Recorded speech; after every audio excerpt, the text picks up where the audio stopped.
Welcome to the Jill on Money podcast. It is Tuesday, November 3rd. It is election day.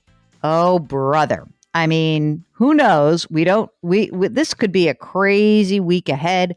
There's probably going to be lots of volatility. There's probably going to be a lot of people scratching their heads, watching the markets, asking for answers.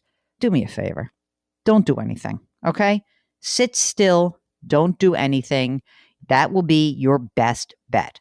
Meanwhile, if you have a financial question, you can feel free to send us an email. Ask Jill at jillonmoney.com. Ask Jill at jillonmoney.com.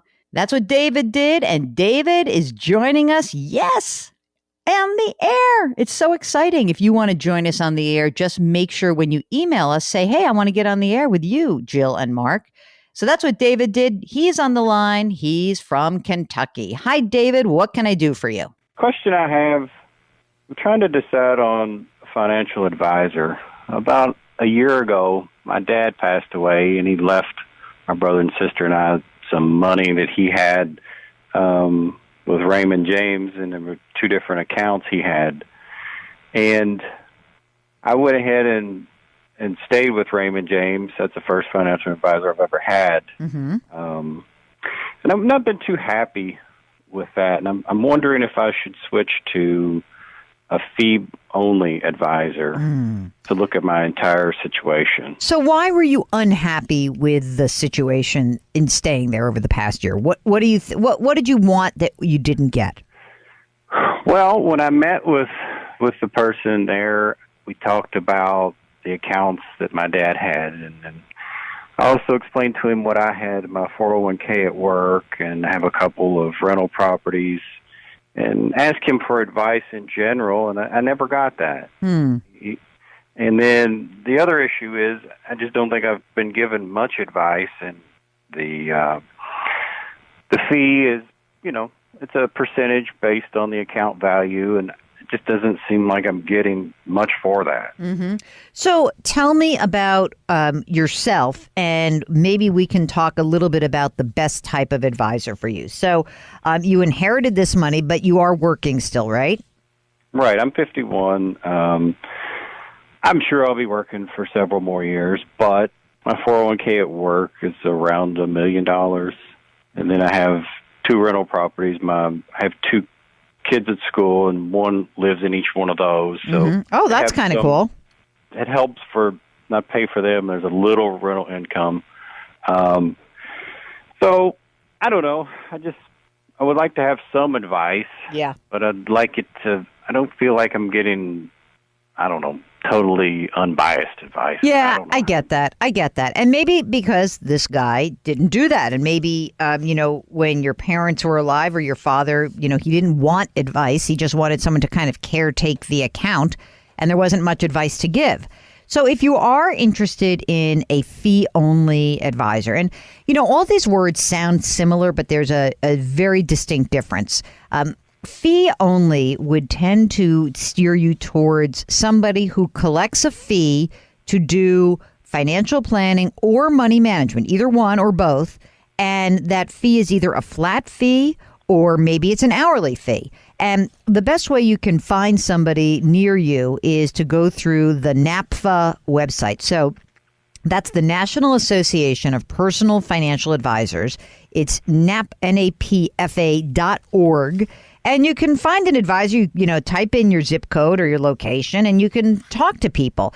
But it seems to me that, I'm guessing that the tantalizing part of your story to someone who is on a percentage basis is not the money you inherited, but that $1 million in the 401k. And someone who is a commission-based or even an asset under management-based advisor would say, I'll work with this guy for a little while, bide my time, build a relationship, and then when those assets are ready to be rolled over, boom, I got $1 million client. Now, on the other hand, a fee-only advisor might also, like to take over those assets eventually. But the immediate concern is, what is it that I need to help David out with? What are the concerns he has? How are we looking at his kids' college? How are we looking at retirement? And look, it might cost you some real money. Maybe it's going to be a couple $1,000s. I don't know. But I think that you will feel more confident, especially because anyone who is a NAPFA advisor is they could charge an asset under management fee, but they cannot collect commissions. And they are fee only, meaning that they really tend to be the types of folks who they lead with financial planning more than money management. And I think that's what it sounds like you're looking for. So that's my recommendation to you. I don't, like I said, I don't think that anyone like hoodwinked you in any way, but it sounds like it's just not the right match to be using someone at a brokerage firm who just wants to manage money and not do full-on financial planning. Does that seem right? Yeah, I think so. I mean, because I asked him to look at the entire situation, and he just hasn't given me, that type of advice. Yeah, I'm going to guess when he tries to give that advice, it'll be just about the time he gets the transfer paperwork out. And by the way, maybe you don't need to have anyone manage your money because you're managing your $1 million already. Maybe you'll just have, open up your own. Where is your retirement account held? John Hancock's the administrator, but it's mostly American funds. Mm-hmm. Okay. Well, I mean, look, if I were going to just transfer that money out, the money you inherited, go to a discount brokerage or to a index fund family like a Vanguard, or go to a Charles Schwab or a TD Ameritrade. Use those funds and keep your life simple, and then go and get advice. And that advice, fee only, again, for everyone listening, the National Association of Personal Financial Advisors. The website is NAPFA, NAPFA.org. Okay, that's it for today's broadcast. Now, here's what we're planning on doing for tomorrow. Take a deep breath. We are not going to be doing anything special tomorrow because I don't think we're not going to know results. I don't want to try to put something in the can and then have to change it. So for tomorrow, it's just going to be a normal show. Okay. It's an easier way for us to manage this without having to drive you crazy with all sorts of strange updates and then your feed gets messed up. So tomorrow, it's going to be like any other Wednesday, just more of your questions, and I will be happy to answer them. All right. Now, if you have a financial question, we'd love to hear from you. Our email address, askjill@jillonmoney.com. You can always go to the website, jillonmoney.com. You can click the contact button. We'll also get your note while you're on the website.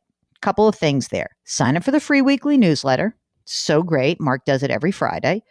And also, if you wouldn't mind, maybe you can just sort of take a little bit of a Control-C, copy the web address, send it to somebody you know and say, hey, you should subscribe to this podcast, because we put the podcast subscription and all that stuff right on the front door of the Jill on Money website. So we really would appreciate that. We are trying to expand our listenership every single day. So we do that with you. And so thanks for your help and thanks for listening. Remember, more than ever, if you're lining up, if you are trying to take care of yourself, you're washing your hands, you're wearing your masks for yourself and everyone else. Very patriotic to wear a mask. Maintain your physical distancing today and for every day. Please, especially in the near term, try to be nice to each other, gang. It's going to be stressful. There's going to be a whole bunch of people who are unhappy about this election. I don't know which side that's going to be, but let's try to be nice to each other. Thanks for listening. We'll talk to you tomorrow.